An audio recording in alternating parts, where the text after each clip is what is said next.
The judge was still speaking when Daniel checked his phone. That was the detail I remembered most clearly. Not the courtroom. Not the divorce papers in front of me. Not even the strange feeling of hearing my married name spoken for the last time. Daniel looked at his screen, smiled faintly, and turned the phone face down. Then, it lit up again. I saw the message before he could hide it. Mom, Emma loves the penthouse. The realtor is holding it for us until this afternoon. I looked away. So that was the plan. 3 hours after our 8-year marriage officially ended, my husband was planning to buy a $1.85 million penthouse with the woman he'd been seeing for only a few months. The judge continued. The marital status of the parties is terminated as of today. Unresolved property matters will remain before the court. Daniel's shoulders relaxed. He thought the hard part was over. He had no idea what was about to happen to his money. When we walked out of the courtroom, Daniel slipped the papers into his leather folder and adjusted his jacket. Then he stopped beside me. The Mission Valley condo is ready. I looked at him. What condo? The old 2-bedroom. I knew exactly which one. 40-year-old building. Cracked counters. Leaking underground garage. An air conditioner that had broken 3 times in one summer. Daniel had once told me we should sell it because he was tired of dealing with the tenants. Now he was giving it to me as my fresh start. My assistant dropped off the keys, he said. Most of the furniture is still there. You can move in immediately. I stared at him. There's no mortgage. He smiled. It's worth more than $300,000. More than enough. Daniel loved those words. More than enough shoes. More than enough clothes. More than enough household money. And when I left my accounting career for our family, he had told me his income was more than enough for both of us. Now he had decided what should be enough for me after divorce. A rundown condo, worth a fraction of what he was about to spend on his new life. I picked up my bag. Got it. He hesitated. He had expected anger. Maybe tears. Maybe one final fight. Instead, I stood. Claire. I stopped. I really don't want this to turn ugly. His voice sounded almost sincere. Our marriage is over. I think we should both move on. I looked at him. I agree. He nodded. Good. Then he walked away. The courtroom door closed behind him. My attorney, Nora Hayes, waited beside me. She watched Daniel disappear down the hallway. He still has no idea, she said. No. And the temporary financial order should be entered this afternoon. What time? Maybe an hour? Maybe 2? I glanced at the clock. 11:09 a.m. Then I remembered the message on Daniel's phone. I hope it happens before then. Nora frowned. Before what? He's buying a penthouse this afternoon. How much? $1.85 million. She slowly removed her glasses. Today? For Emma. I paused. She was already choosing furniture. Nora stared at me. Well, what? That could get awkward. I laughed. It was the first time I'd laughed that morning. I know. At 1:56 p.m., I was sitting in my best friend Jenny's kitchen when she sent me a photograph. Margaret Reed stood inside a luxury sales gallery overlooking San Diego Bay. Beside her was Emma, 27, brown hair, soft features. The woman who had been in Daniel's life for only a few months. Behind them were floor-to-ceiling windows overlooking the water. Jenny sent another message. Your former mother-in-law just told Emma, pick what you like. Daniel wants this to feel like your home, too. I stared at the photograph. 8 years earlier, Margaret had taken me house hunting. She had held my arm and told the realtor, Claire is family now. What belongs to Daniel belongs to her, too. I was 25. I believed her. My phone buzzed. Nora. Order entered. I sat up. The court's temporary financial restrictions were officially in place. They didn't freeze Daniel's entire life. He could still run his company, pay employees, pay ordinary expenses. But he could not move large amounts of disputed money into new investments or transfer it away while the property issues were still being determined. I checked the time. 2:08. 6 minutes later, Jenny video called me. She was inside the sales gallery, hiding near the back. Claire, she whispered. Something happened. The camera turned. Daniel stood beside a table covered with purchase documents. A transaction coordinator was speaking to him quietly. Daniel had planned to wire a $250,000 earnest money deposit into escrow. The transfer wouldn't go through. The funds are coming from an account currently subject to a court restriction, the coordinator explained. Daniel's face hardened. This is a normal real estate purchase. I understand. That is my money! You'll need your attorney to contact escrow. Margaret finally realized something was wrong. What court restriction? Daniel turned toward her. Mom, give me a minute. Emma looked confused. What do you mean? Daniel said nothing. Emma stared at him. You told me you'd been divorced for 6 months. His jaw tightened. Emma. Did you get divorced this morning? Silence. That was enough. Emma slowly placed the penthouse floor plan back on the table. You lied to me. It's not that simple. Then start with the simple part. She picked up her purse. When did your divorce become final? Daniel didn't answer. Emma looked at Margaret.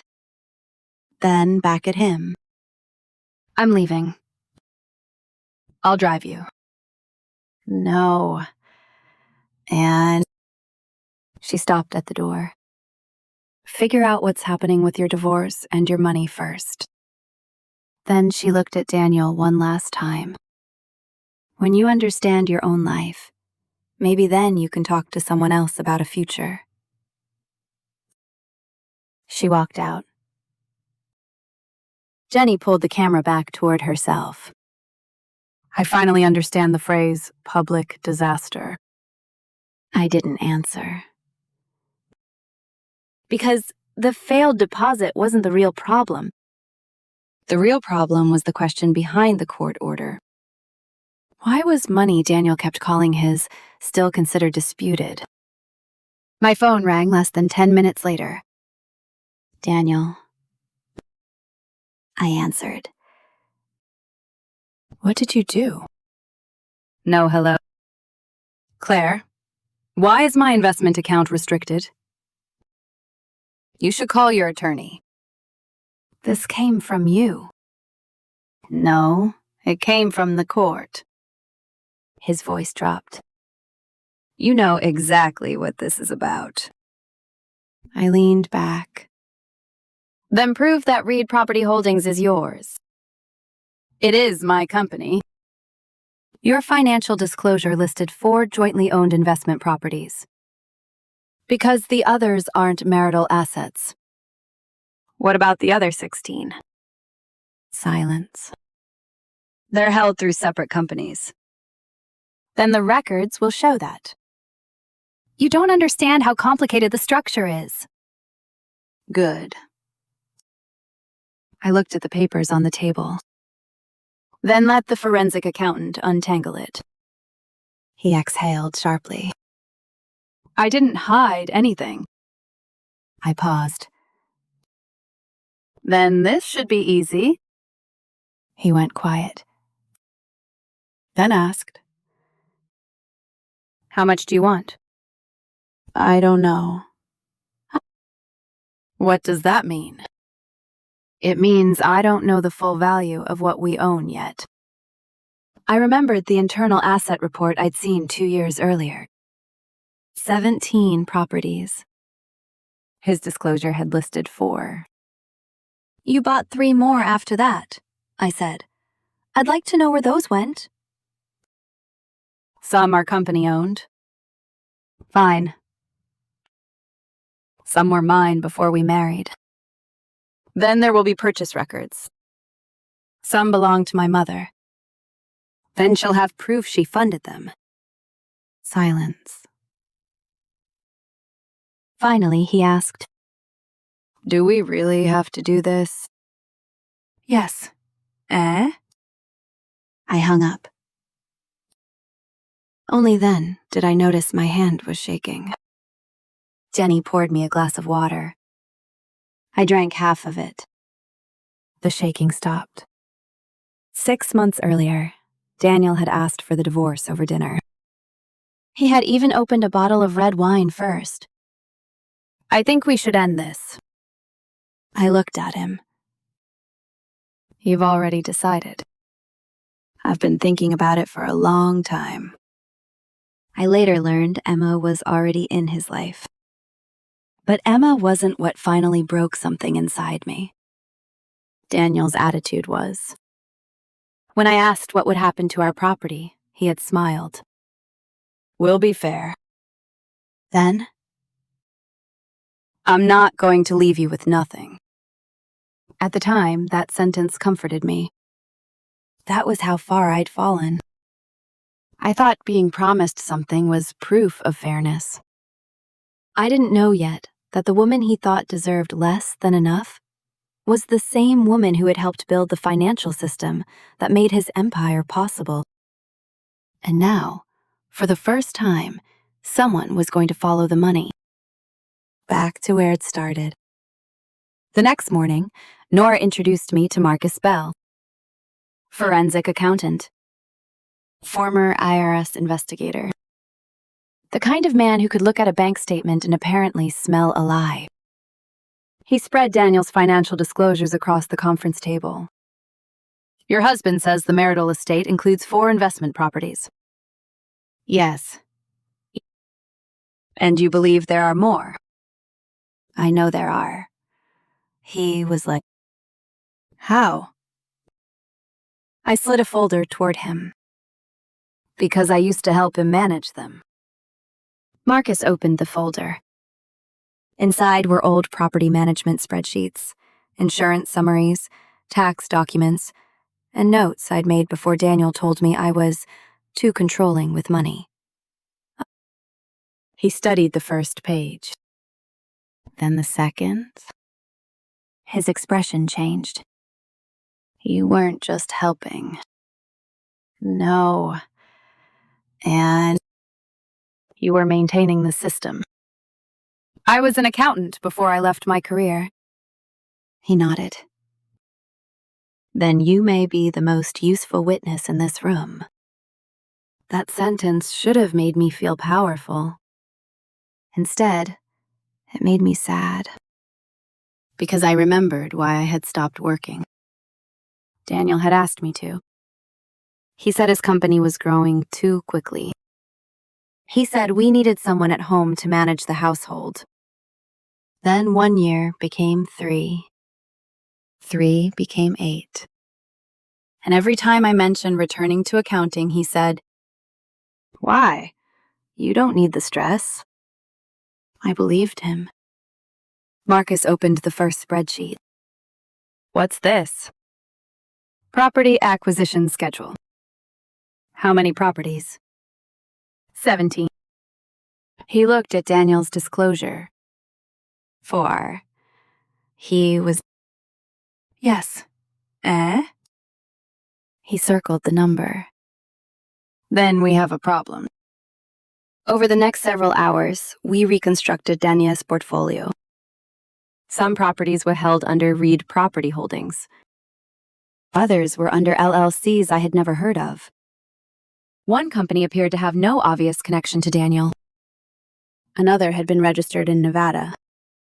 A third listed Margaret Reed as the managing member.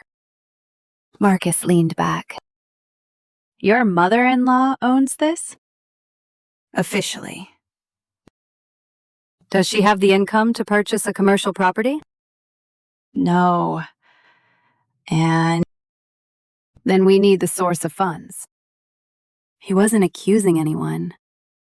He was simply following the money. That turned out to be much worse. The first transfer originated from an account belonging to Daniel's main company. 3 days later, the money appeared in Margaret's personal account. 48 hours after that, it was transferred to the Nevada LLC. Then the LLC purchased a rental property.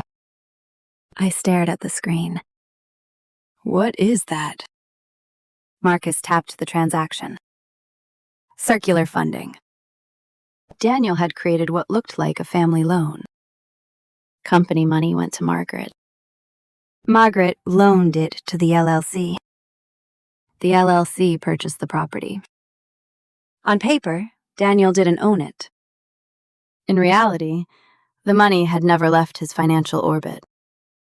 "How much?" I asked. Marcus pulled up the totals. "About $640,000 across the transactions we've traced so far." My throat tightened. "That can't be all." "No." And he clicked another file. "It isn't." The next account belonged to an entity called Reed Family Capital. It had been created shortly after Daniel and I married. I had never heard of it. Marcus searched the state records. "Guess who is listed as the registered agent?" I already knew. "Margaret." He nodded. Then he showed me the deposits. Monthly transfers. Usually between $8,000 and $20,000. Some came directly from Daniel's company. Others came from accounts linked to the rental properties. Some eventually returned to Daniel as consulting reimbursements. I stared at the screen. "This has been happening for years." Marcus didn't answer. He didn't need to. That afternoon, Nora received a message from Daniel's attorney. They wanted to negotiate. Daniel was suddenly willing to increase my settlement. The offer was generous compared with what he'd originally proposed. Marcus read it, then smiled. "That's interesting." "What?" "He's trying to buy certainty." I looked at the number. "What if I accept?" "You can. But..." Marcus pointed toward the documents. "We haven't finished." Nora agreed. "No settlement until we know the actual marital estate." Daniel's attorney pushed harder. They claimed the additional properties were separate business assets. They argued that Margaret's accounts were independent. They insisted the Nevada LLC had no connection to Daniel. Then Marcus found something. A bank authorization form. Daniel had signed it. So had Margaret. The document gave Daniel authority to direct funds from the Nevada LLC. I stared at his signature. He controls it. Functionally, yes. But why hide it? Marcus looked at me. Because ownership isn't always the same thing as control. That night, Daniel called. You're making this worse than it needs to be. I haven't done anything.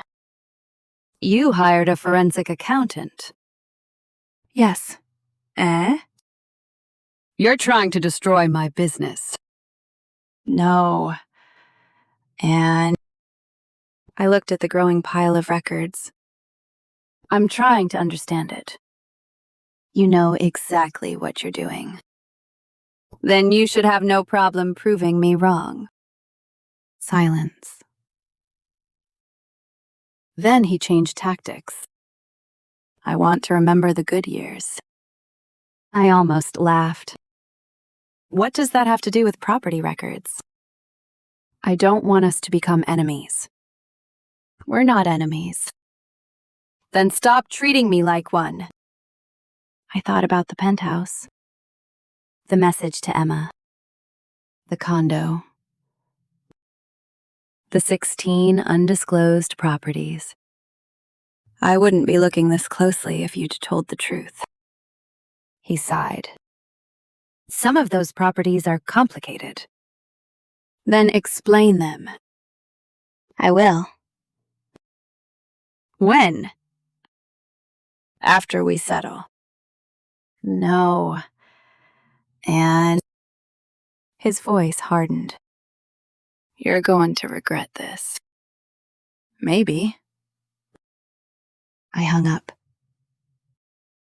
The next morning, Marcus sent me another email. Found something important. Attached was a bank statement. A $397,500 withdrawal had been scheduled against one of the disputed properties. The transaction description read, refinance proceeds. Daniel was trying to pull nearly $400,000 out of a property while we were still fighting over the marital estate. And the scheduled closing date was only 6 days away. I stared at the screen. He wasn't waiting for the court. He wasn't waiting for the settlement. He was moving first. I forwarded the document to Nora. Her response came less than a minute later. Do not contact Daniel. I'm filing an emergency motion. For the first time, I understood something important. Daniel wasn't simply hiding assets. He was still trying to move them. And if Marcus hadn't followed the money, we might never have known. The emergency motion was filed that afternoon. Nora didn't call it a victory. It's a temporary safeguard, she told me. Don't assume the court will agree with everything we allege. I nodded. Marcus had already prepared the evidence. The scheduled $397,500 refinance. The undisclosed properties. The transfers through Margaret's accounts. The Nevada LLC. The bank authorization showing Daniel could direct its funds. Everything was connected by dates and account numbers. The hearing was the following morning. Daniel arrived with 2 attorneys. He looked completely different from the man who had handed me the condo keys. Calm. Confident. Almost amused. His attorney stood first. My client's business interests are being disrupted by allegations, based largely on incomplete financial information. Nora didn't react. The judge looked at Daniel. Are you attempting to refinance an asset currently under dispute? Daniel's attorney answered carefully. The transaction was initiated before the latest restrictions. The judge looked down at the documents. Was the transaction scheduled to close after the restrictions were entered? A pause. Yes. The judge looked at Daniel. Did you disclose this transaction? Daniel finally spoke. I didn't believe it required disclosure. The judge's expression didn't change. Why? Because the property is owned through a separate entity. Marcus leaned toward Nora. She quietly passed him a note. He checked the document. Then Nora stood.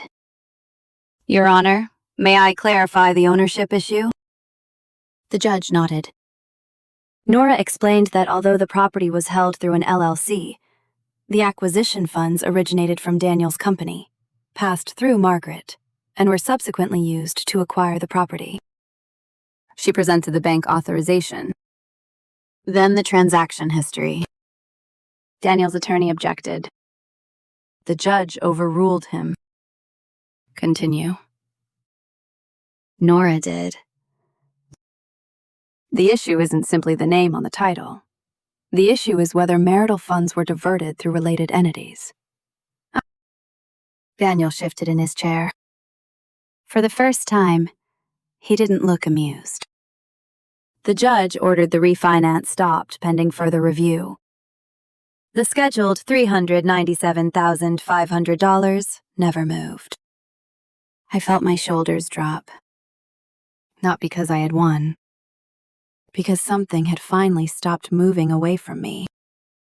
After the hearing, Daniel caught up with me in the hallway. You knew about the refinance? No. And you knew enough to hire someone. I hired someone because you said there were only 4 properties. There are legitimate reasons for the structure. Then explain them. He looked around. His attorneys were still behind him. His voice dropped. You're destroying everything I've built. I looked at him. Maybe you should have built it in your own name. He stared at me. Then he said something I wasn't expecting.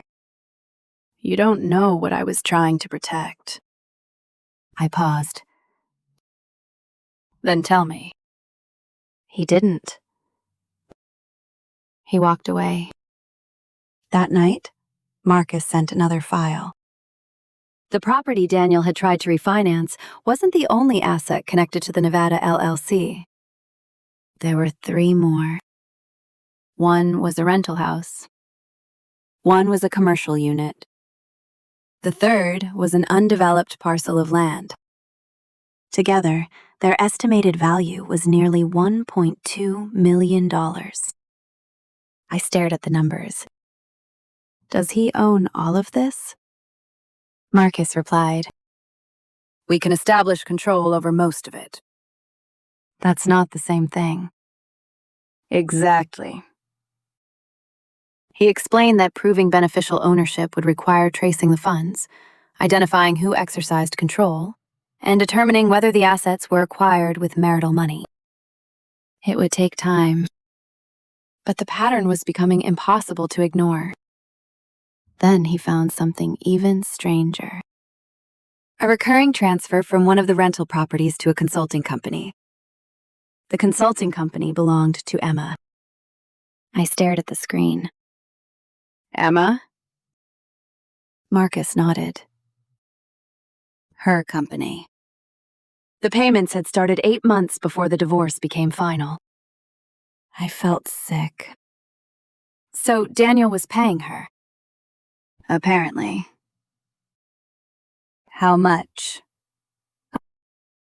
About $6,000 a month. I thought about the penthouse, the furniture, the messages. Then I remembered Daniel telling me Emma had never asked him for money. Apparently, she hadn't needed to. He had been paying her through a company. I called Nora. She immediately said, Don't contact Emma. I wasn't going to. Good. But if she's receiving money from an entity connected to Daniel, It matters. but... The next morning, Emma contacted me herself. She asked if we could meet. I almost refused. Then I remembered the message she had received in the sales gallery. You told me you'd been divorced for 6 months. Something about her reaction had felt genuine. We met at a quiet cafe. Emma looked exhausted. I didn't know about the money. I didn't respond. She placed her phone on the table. I found out after the penthouse deal collapsed. She showed me the bank records. Monthly transfers. Her company had been receiving money from a consulting entity she believed was independent. What did Daniel tell you? That it was payment for marketing work. Did you do the work? Yes. How much? She looked uncomfortable. Not enough to justify all of it. I looked at the screen. What else did he tell you? She hesitated. He said you had agreed to the divorce months ago. I looked down. He told me you knew about us. I almost laughed. He told me you were the one who wanted him to move on. Emma's eyes filled with tears. I believed him. Why? Because he sounded so certain. That sentence was familiar. Everyone had believed Daniel because he never sounded uncertain. Not even when he lied. Emma wiped her eyes. There was something else. What? He told me the penthouse would be ours after the divorce. I nodded.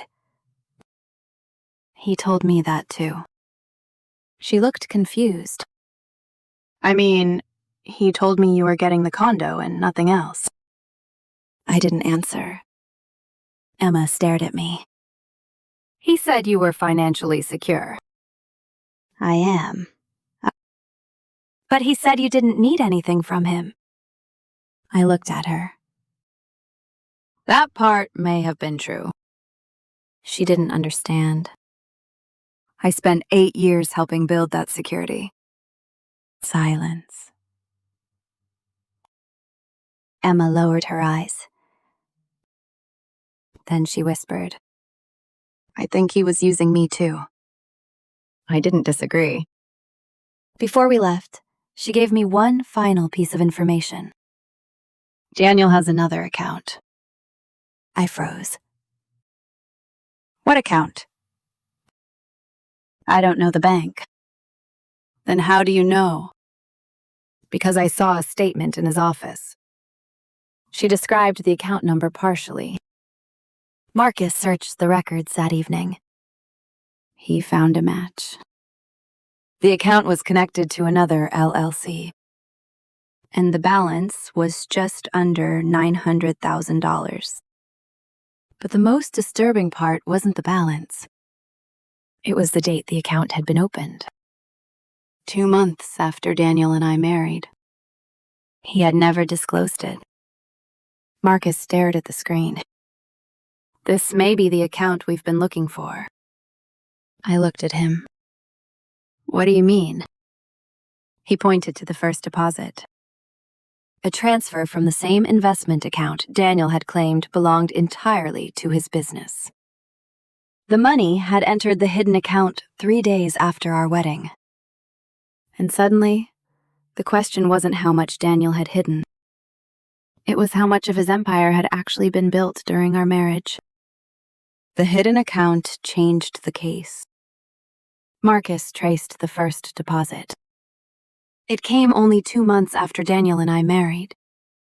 The money had originated from an account Daniel had described as a business reserve. But within days, part of it moved into the undisclosed account. Then more. Then more. Over 8 years, the transfers accumulated. Marcus built a timeline across the wall. Business account to family entity to LLC to property to private account. Sometimes the money moved in the opposite direction. It was designed to look complicated. Not invisible. Complicated. And that distinction mattered. Daniel's attorney argued that the entities were legitimate business structures. Marcus agreed. The entities may be legitimate, he said. The question is whether marital funds were used to capitalize them, and whether Daniel retained beneficial control. That was exactly what we had to prove. Then Marcus found the first document that made me sit back. A loan agreement between Daniel's company and Margaret. The amount was $480,000. The stated purpose was family investment. But the repayment schedule was strange. No interest for 3 years. No fixed monthly payments. And the collateral was one of the properties Daniel had failed to disclose. Marcus looked at me. Does your mother-in-law have $480,000 to lend? No. And then we need her bank records. Nora subpoenaed them. 3 days later, they arrived. The supposed $480,000 family loan had been funded almost entirely by Daniel's company. Margaret hadn't provided the capital. She had received it. Then she had lent it back into an LLC controlled by Daniel. I stared at the documents. So the family loan was his money. Looks that way. Why bother? Marcus answered without looking up. To create a paper trail that makes the money appear independent. The pattern suddenly became clear. Daniel wasn't hiding money in a safe. He was hiding ownership behind paperwork. That was why his disclosure looked clean. The assets weren't necessarily missing. They were wearing different names. Then we found the apartment. A luxury unit in downtown San Diego. Daniel's disclosure said it belonged to Margaret. The purchase record showed otherwise. The down payment had come from the same account connected to Reed Property Holdings. Marcus calculated the marital portion. Then another property. Then another. By the end of the week, the estimated disputed estate had grown beyond $3 million. I stared at the number. For years, Daniel had told me we couldn't afford certain things. He had said I needed to be careful with household spending. He had told me I didn't need another car. Yet he had quietly accumulated millions in property interests, while I was sitting at home balancing our bills. I felt angry. Then embarrassed. Then strangely relieved. Because the numbers proved something I had been unable to explain to myself. I hadn't imagined the imbalance. I had simply never been allowed to see the whole picture. Daniel called again. This time his voice was calm. Can we talk without attorneys? No. And Claire. No. And I want to explain. Explain through your attorney. He sighed. You're turning our marriage into an audit. I looked at the wall covered with evidence. No. And you are. He was. I spent 8 years believing you when you said there wasn't anything else. There isn't. Then the records will prove it. Silence. Then he said, You're going to regret destroying my business. I felt my jaw tighten. I'm not destroying anything. You know what happens if these assets get frozen. Then you should have disclosed them. He hung up. The following morning, Marcus discovered another transfer. This one was labeled Personal Reimbursement, $118,000. The recipient? Daniel. The source? One of the LLCs he claimed he didn't control. Marcus looked at me. That's useful. How? Because he just reimbursed himself from an entity he says isn't his. Nora filed the document. Daniel's attorney requested another settlement conference. This time, they offered substantially more. I looked at the number. It was almost enough to make me stop. Nora asked, "What do you want to do?" I thought about the old Claire. The woman who would have taken the offer because she was tired. Because she wanted peace. Because Daniel would tell her that dragging things out was selfish. Then I looked at Marcus's wall. There were still blank spaces. We keep going. Nora nodded. I hoped you'd say that. And 2 weeks later, Daniel's financial team requested permission to release some restricted funds for business operations. The judge allowed ordinary expenses. Payroll. Taxes. Vendor payments. Nothing unusual. Then Daniel's attorney requested approval for another property transaction. Marcus checked it. Absolutely not. What? They're trying to sell one of the properties for $720,000. Can they? Not without disclosure. The sale was stopped. Daniel's attorney claimed it was an ordinary business transaction. Marcus showed that the property had been purchased with funds traced through Margaret. The judge ordered additional discovery. That was the moment Daniel stopped looking irritated. He looked frightened. After the hearing, he cornered me outside the courtroom. You've made your point. I stared at him. No. And what more do you want? The truth. You have it. No. And I shook my head. I have documents. His expression hardened. What do you think you're going to get? I don't know. That's the problem. He stepped closer. You're chasing numbers because you don't know what to do with your life anymore. That one hurt. Because there was truth buried inside the insult. After leaving my accounting career, I had stopped knowing who I was outside the marriage. Daniel had been the businessman. I had been the wife. The money manager. The person who made everything work quietly behind him. Maybe he thought without him, I had nothing. I looked at him. Maybe you're right. He seemed surprised. Then I continued.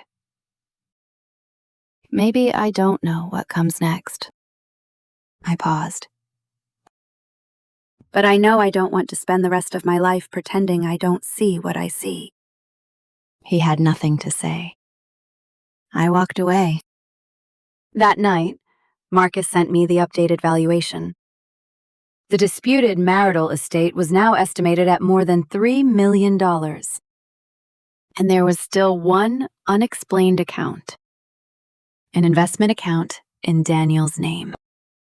Balance, $412,000. Opened during our marriage. Never disclosed. Marcus wrote one sentence beneath it. This may be the last major piece. I stared at the number. Then my phone buzzed. It was Emma. She had never contacted me directly since the penthouse disaster. Her message contained only 6 words. I found something you need to see. Then she attached a photograph. It was a screenshot of a message from Daniel. And the date was from before our divorce was even filed. The screenshot Emma sent showed a message from Daniel. Once the divorce is final, Claire gets the condo. Everything else stays where it belongs. Don't worry. The date was 6 weeks before Daniel filed for divorce.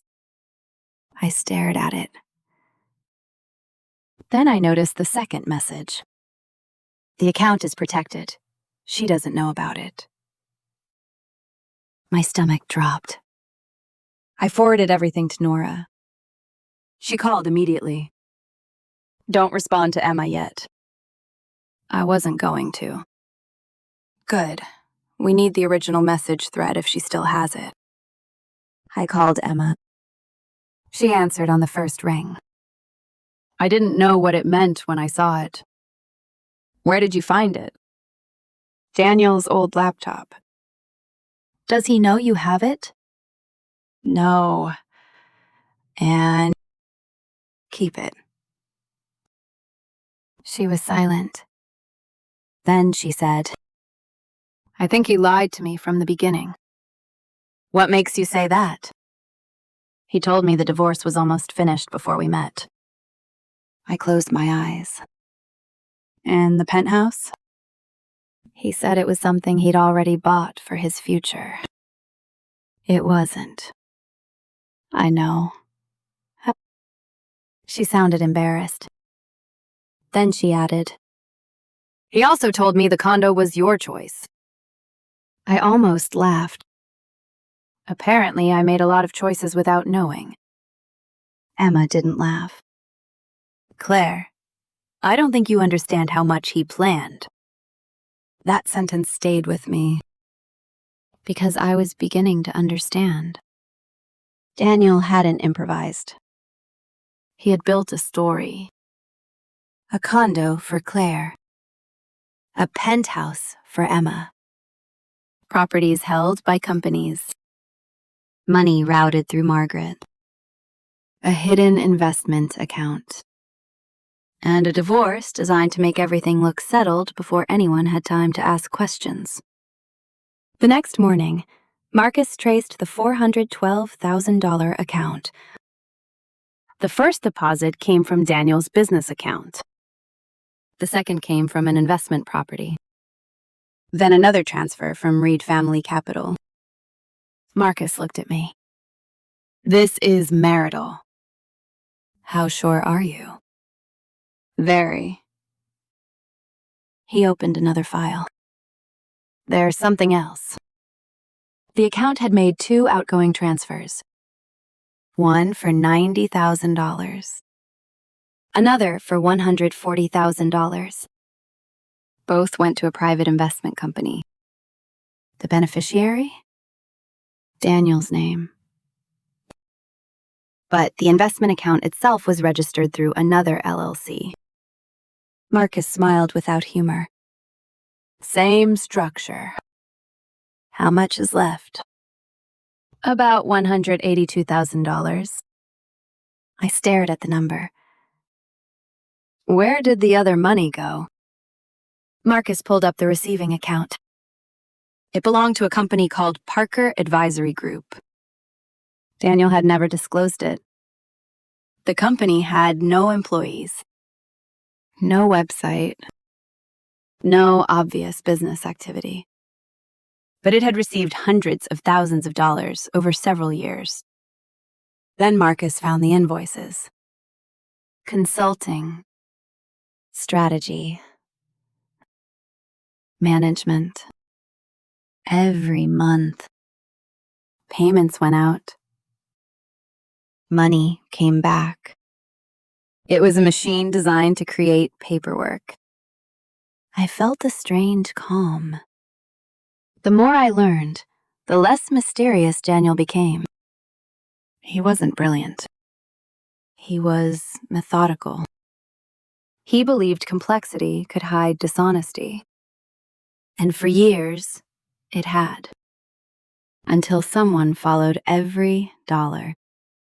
Nora requested a complete accounting. Daniel's attorney objected. They argued that the discovery requests were excessive. The judge disagreed. The order required Daniel and the related entities to provide additional financial records. That was when the walls finally started closing in. 2 weeks later, we received another production. 37,000 pages. Marcus didn't complain. He looked excited. I thought that was terrifying. He worked through the records for 4 days. On the 5th morning, he walked into the office carrying a single sheet of paper. I found the missing connection. What? He placed the page in front of me. It was a wire transfer. $275,000 from Daniel's company to Margaret. Then, 3 days later, $275,000 from Margaret to Daniel's investment account. The description on the second transfer read, "Family loan repayment." I stared at it. He loaned himself his own money. Marcus nodded. Exactly. And the loan? Never existed. Nora looked at the document. That gives us a much cleaner tracing argument. The next hearing was different. Daniel wasn't confident anymore. His attorney did most of the talking. The judge asked about the undisclosed entities. Then the hidden account. Then the refinance attempt. Then the transfers through Margaret. Daniel's attorney tried to characterize each transaction individually. The judge stopped him. We are not discussing these transactions in isolation anymore. Silence. The judge ordered a comprehensive accounting of all related entities. Daniel looked down. For the first time since I had known him, he looked like a man who understood that money couldn't protect him from paperwork.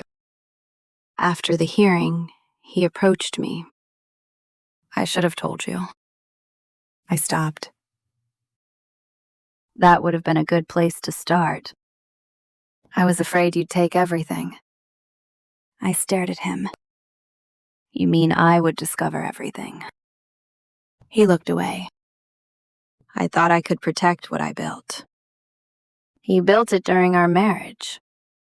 Not all of it. Oh. No. And I shook my head. Not all of it. Oh. I paused. But enough. He swallowed. I never meant for it to get this far. I almost felt sorry for him. Almost. Then I remembered the message. Claire gets the condo. Like my future had already been decided in the sentence I was never supposed to see. The final financial review took another month. When Marcus finished, he placed the report in front of me. The number at the top made me stop breathing. $3,184,000. That was the estimated value of assets and interests requiring marital allocation or tracing. I looked at Nora. What does this mean? It means the $300,000 condo was never the whole story. What about my share? We'll know after final allocation. The settlement conference was scheduled for the following week. Daniel's original offer was gone. So was the penthouse. So was the idea that I would quietly walk away with whatever he decided was enough. By the time we entered the conference room, the financial picture had completely changed. The woman Daniel had expected to leave with a condo worth $300,000 was sitting across from him with a forensic report documenting millions in disputed assets. He looked at me. I looked back. Neither of us spoke. Then his attorney opened the settlement proposal. And when I saw the number they were finally offering me, I realized something. Daniel wasn't trying to keep me from getting the condo anymore. He was trying to keep me from getting the truth. The settlement proposal was sitting between us. Daniel looked at the number again. $2.4 million. And 2 rental properties, I said. He shook his head slowly. You really think you should get that much? There it was. After months of records, hidden accounts, disputed properties, and forensic tracing, he still saw the settlement as me taking something from him. I sat down. You want to know why? Yes. When you needed a financial model, I was a professional. When you needed someone to take care of your mother, I was family. When you needed someone to keep the household running while you traveled, I was your wife. I paused. Then the marriage ended, and suddenly I became one thing, a woman with no income. Daniel looked away. I never thought you were useless. I don't think you thought I was useless. I met his eyes. I think you got used to my work being free. He said nothing. Did you ever consider that some of this was mine before the settlement? He didn't answer. Finally, he said, I wasn't going to leave you with nothing. You offered me a condo you didn't want. It was paid off. Exactly. He frowned. What? You were still deciding what I should receive. His expression changed. 300,000 should have been enough. 500,000 would have been generous. 1 million would have been extremely generous. I leaned back. But it was always your decision. Silence. That was the real problem. Not that Daniel had assets. Not that he had built a successful business. Not even that some of those assets genuinely belonged to him. He had simply never believed my time carried the same value as his. After a while, he asked quietly, if I'd handled things differently. No, Emma.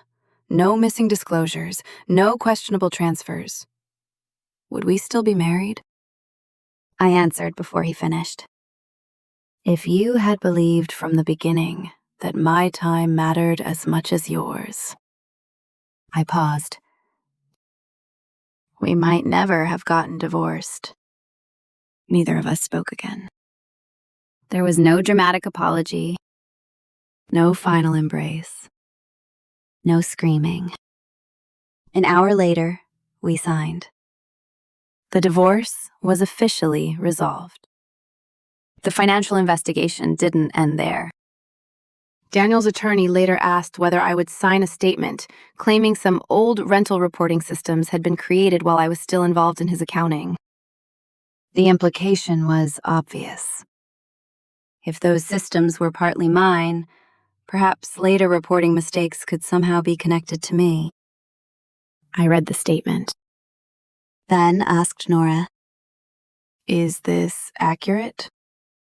Not completely. I handed it back. Then I'm not signing it. That may make his tax situation harder. I understand. And I walked away. Later, I heard Daniel paid back taxes and penalties. He sold several properties. His company became smaller. Margaret sold a vacation home. That was all I knew. I didn't ask for more.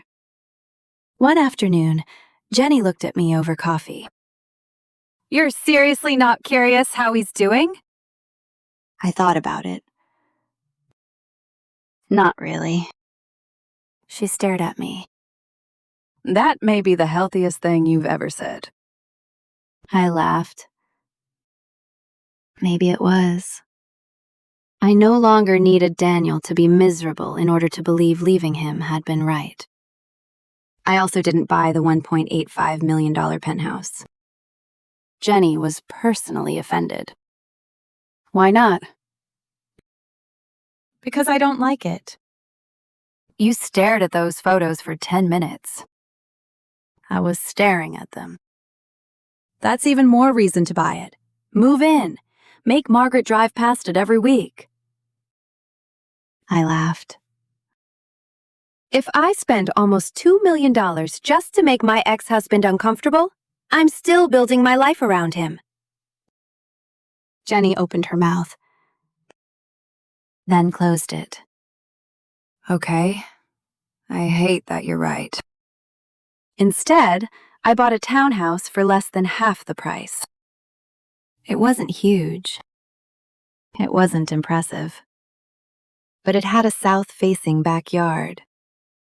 There was enough sunlight for flowers. So I bought it. I planted roses, hydrangeas, lavender, jasmine, a small lemon tree, and white orchids. During my marriage, Margaret had once thrown away a rose bush I'd planted on our balcony because she said it attracted bugs. Daniel had told me, "It's one plant, just buy another." We never did. Now nobody asked why I needed so many flowers. 8 months after the divorce, I reactivated my CPA license. The first accounting firm I approached didn't hire me. The interviewer was kind. Your foundation is strong, but you've been away almost 8 years. Forensic accounting has changed. I understood. It hurt anyway. Then I realized I didn't actually want to return to the exact life I'd had before. I wanted something that felt like mine. That was when I found the little flower shop. It was struggling. The owner wanted out. The numbers weren't terrible, but foot traffic had declined, the website was outdated, and online orders were almost non-existent. I hired a local accountant to inspect the books. Then I made an offer. Margaret agreed to seller financing. I would assume the lease, buy the inventory, and pay the remaining transfer price over 2 years. When I told my father, he asked, "Are you sure you're not running into a new life because the old one hurt?" I thought about it. I'm not sure. Then I smiled. But when I work there, I don't feel like I'm running. He didn't try to stop me. On the day the transfer became official, a package arrived from San Francisco. Inside were my mother's flower shears and a note from my father. For your second beginning. I named the shop Second Bloom. The first months were brutal. Some days I sold 3 bouquets.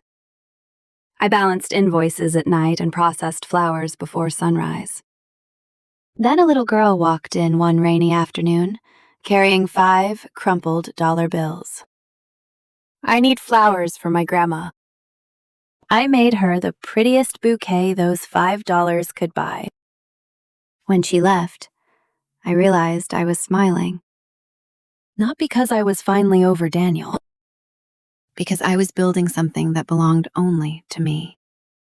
Second Bloom slowly became part of the neighborhood. Then, 3 months after opening, a bride walked in carrying inspiration photographs. I stopped when I saw the flowers she wanted. White peonies. The same flowers I had planned for my own wedding. I almost said no. Instead, I accepted. On the wedding morning, my hands shook as I placed the final peony into the bouquet.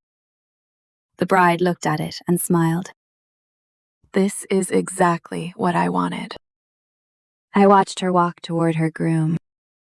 And for the first time, someone else's happiness didn't feel like proof that I had failed.